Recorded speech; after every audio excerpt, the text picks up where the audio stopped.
Hey guys, welcome back to Ashley's Homestead Adventures. I'm a little wind blown. I've been out here for a while and I've been butchering some chickens. Today is the big chicken migration. So I did some butchering after I got off work. I did doggy grooming first and then got off work and did some butchering, and then now I just got done. I'm a little out of breath because I just did my chicken exercise, and that is shuffling, making sure that we band all of our chickens that we grow out. We band them with leg bands so that we know what batch they're from. We know the date that they were hatched. We know how many of them that there are. And so basically today's focus was to butcher the green bands that I didn't want. There wasn't very many green bands. I only had 7 in the batch to start with. And I ended up keeping a rooster and a hen. And we lost one earlier, and then I butchered 4 today. So not a big butcher day, but nonetheless something that needed to be done, and I don't love doing it. It's just not my favorite homestead task, but it's necessary. So now I have completely jumbled up the chickens. I've just completely thrown them all for a loop once again, because I have taken everybody that is not a blue band, which is our 3rd youngest group. It is now, the blue bands are the youngest group out here in these pens, and they will be the next on the chopping block as far as to butcher. So they are our next priority to grow out. However, I have the purple bands in the chicken tractor that need to come out, and so what I do is I bring all of my breeders over to one side and leave just the next oldest group in the grow out pen, so that the chicks that are coming from the chicken tractor, the pullets actually, that are coming from the chicken tractor, just have chickens that are only about a month older than they are. And so then, fingers crossed, hopefully that way we don't have any huge catastrophe fights. I definitely don't want big roosters in with babies. And so I just go ahead and move all my breeders over to one side, and then day by day I add one in and incorporate the flock again to where my colored egg layers are over there, my brown egg layers are over here, in case I so decide that I want to have, because I do have a pure barred rock flock, if I can lock everybody else up. So if I decide that I want to put a batch in the incubator that is purely grow out meat chickens, then I can get everybody locked up. No ma'am! That was the 3rd time that I busted Missy Rumor coming to the chicken egg bucket to help herself. So 2 was fine. She doesn't need 3. She's a naughty girl. So anyway, she has not been bothering the chicken egg bucket for a long time, so I just left it there. I'll go pick it up. But alas, we are headed to, I've got everybody separated besides the blue bands over in the grow out pen, which is mostly barred rocks. There's a couple funky ones in there. And then all of my breeders are up in this front pen, Mike's coop. The first pen is Mike's coop, and then the second one is the camo coop. So now we are headed to the chicken tractor to get bands on those chicks and get them moved out here to the grow out, so that the chicks in the brooder can move out to the chicken tractor. And we don't have any eggs hatched in the incubator right now, so it'll be shorter than usual, because usually I've got chicks coming out of the incubator, and right now I don't. So we're just gonna continue on the chicken migration, and yeah. All right, here's my teenagers that are going out, and hi guys. Basically what I'll do is I'll end up using this X pin here and I'll end up just corralling them into this corner right here, and that way I can just lean over the gate, band them, and take them by 2 or 4 to the pen up front. So and then we will get this pen ready for the other babies, which we're fixing to have some rain, so it'll probably just be clean water for sure, and feeders for them. All right, you guys, let's get you corralled up.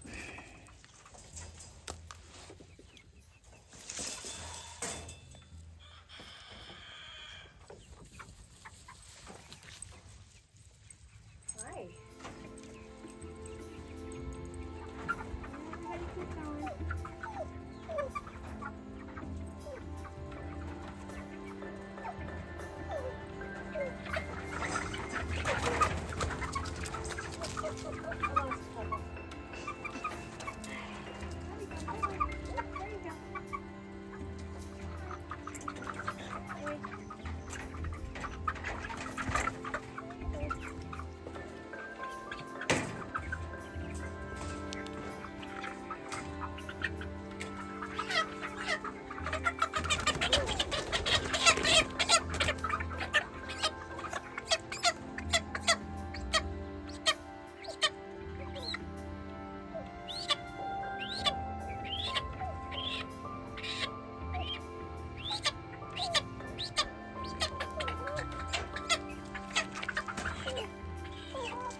Look at these blue legs. Aren't they cool?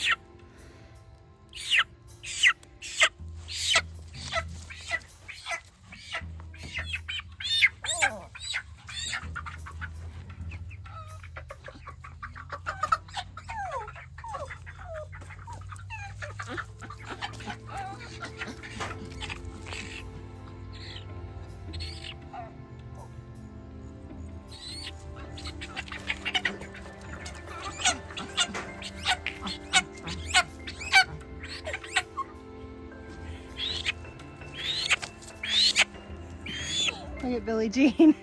She's like, what is going on?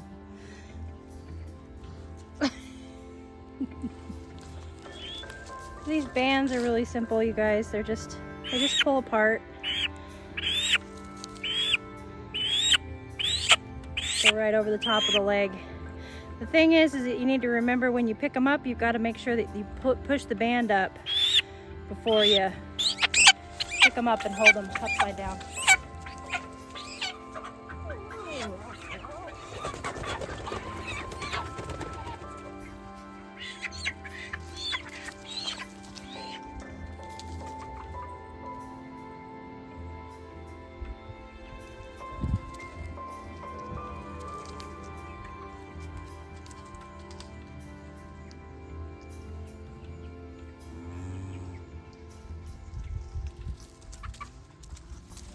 All right. Who is next? Okay. Everybody's fine.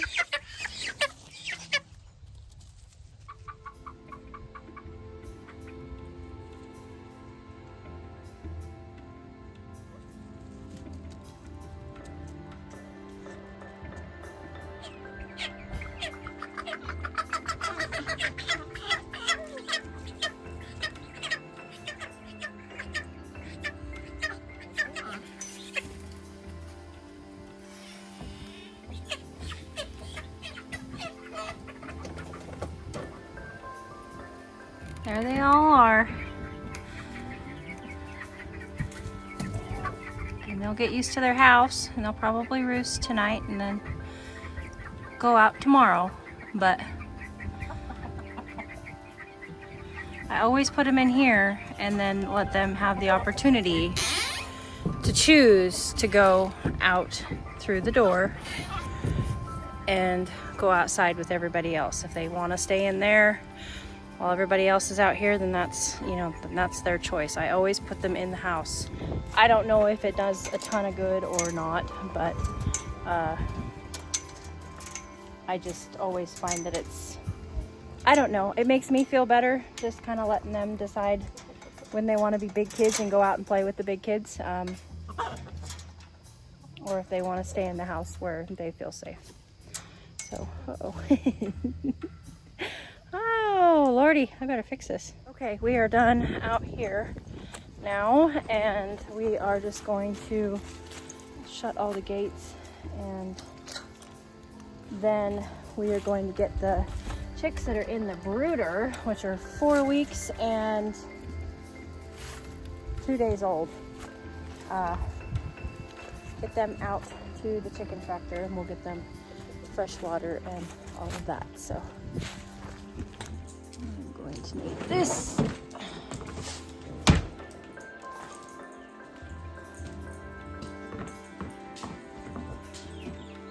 Okay, let's set this up for chick move.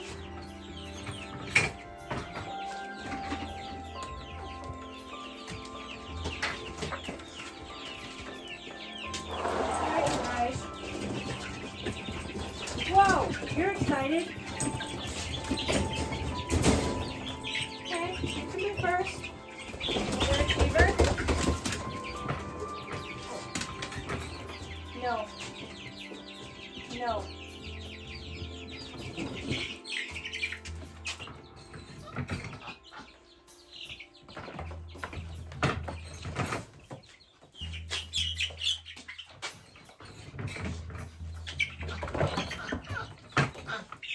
All right, 17.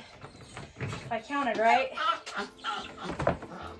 Yes, 17. This was batch 6 in our growing out our own chicken experiment this year. And we hatched 17 and all 17 lived. So that's good. That doesn't always happen, trust me. So these guys hatched October 3rd. So they are one shy day of 1 month, and we are going to get them out there to that chicken tractor and get them clean water and make sure that their feeders are at the right level, and give the Chihuahua a Prozac maybe.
Guys go. Look at you being all brave.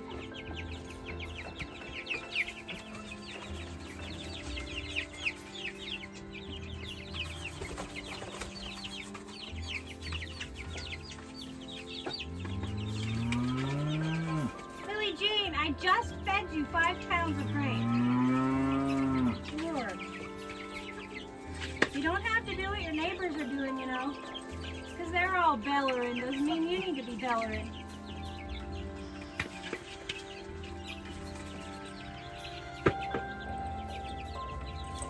So, I gotta get in. Everybody out? Oh. Alright. Good.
my neighbor did a whole bunch of shuffling around and bringing cattle in, and I don't know what all he did. I don't keep track of what my neighbors do, if you know what I mean.